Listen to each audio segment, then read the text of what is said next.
Steve, with this warm, windy weather, that ought to really help ease those plants into their new location.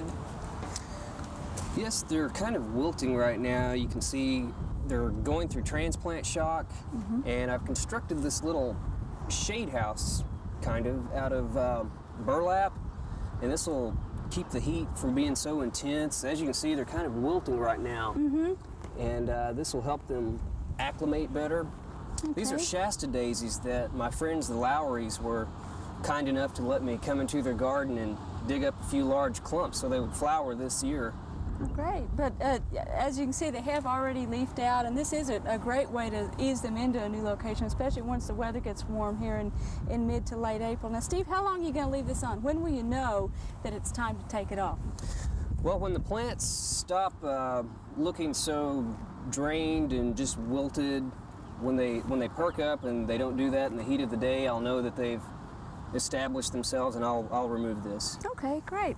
Well, this is all part of our cut flower garden. If you recall, last fall we planted some deciduous trees and then also planted some Dutch bulbs in the far end of it to use in cut flower floral designs throughout the season.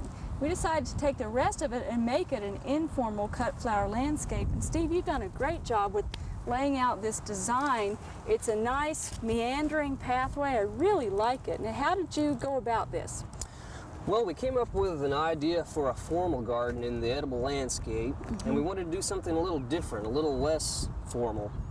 So I drew this out, and I laid to scale on graph paper, and I laid out the water hoses to scale also. I took measurements where the curves bent and where they peaked, and so it looks just like it does on the paper.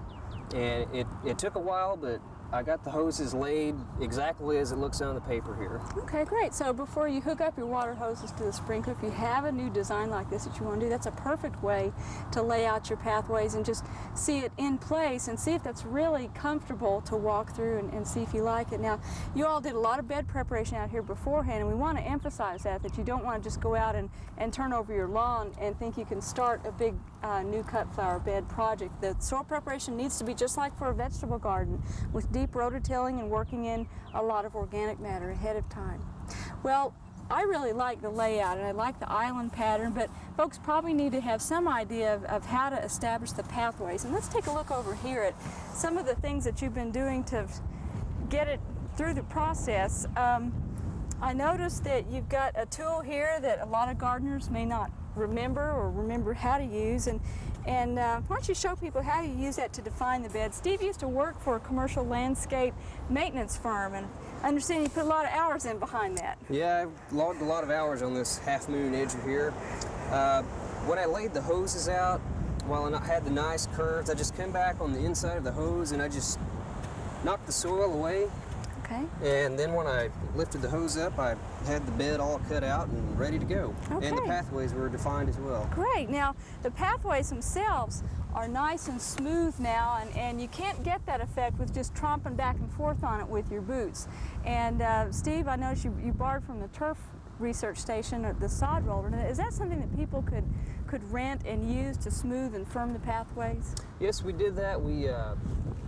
It's a hollow metal drum, and we filled it up with water, and you can rent these at different rental places, and we just rolled over this a number of times to really firm up the pathway here. Okay, great. And then I noticed you laid down a good quality, a really thick landscape fabric, and certainly you have to pin that down in the wind. Now, when you're figuring out how much landscape cloth you needed with curved pathways like this, it had to be a little more than just a straight bed. Yeah, we had to cut these in sections so we could make our way around the curves, because that just wasn't working. It would bunch up on the end, so we just cut it and laid it in lengths around the curves. All right, probably takes a little longer, but as you can see, it's worthwhile to really fit it in and have it look real nice and not have a lot of gaps here or big pleats and overlaps there.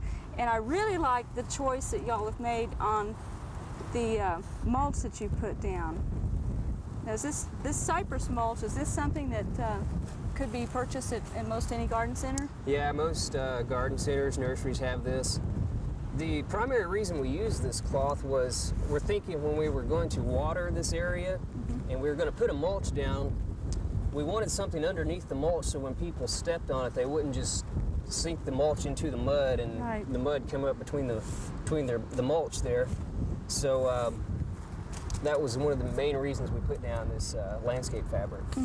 Okay, great. And that helps maintain the integrity of underneath for this to rest on. Well, great. Well, I really like the island you have in the center here. And let's talk a little bit about plants for a cut flower garden. It's always going to be a mix of perennials and annuals. I notice you have the snapdragons out here, but what else are we going to be putting in the gardens? We're going to have an ornamental grass in the center here. This is going to be a purple fountain grass. And on my right here, we're going to have cut flowers that are used for dried flower arrangements, Okay, the so everlastings. Everlasting's great. Then what are you going to have over here? We're going to have some achillea and some dianthus.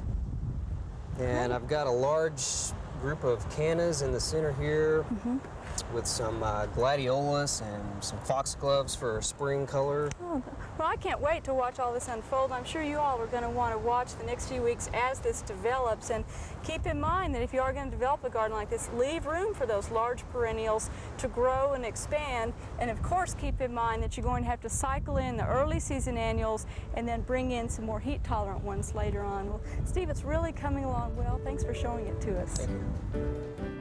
We hope you've enjoyed this classic from the Oklahoma Gardening Vault. Remember, even though these tips and techniques are timeless, there's always something new to learn in the world of gardening. By subscribing to both Oklahoma Gardening and OK Gardening Classics, you'll have access to a wealth of gardening knowledge, both classic and contemporary.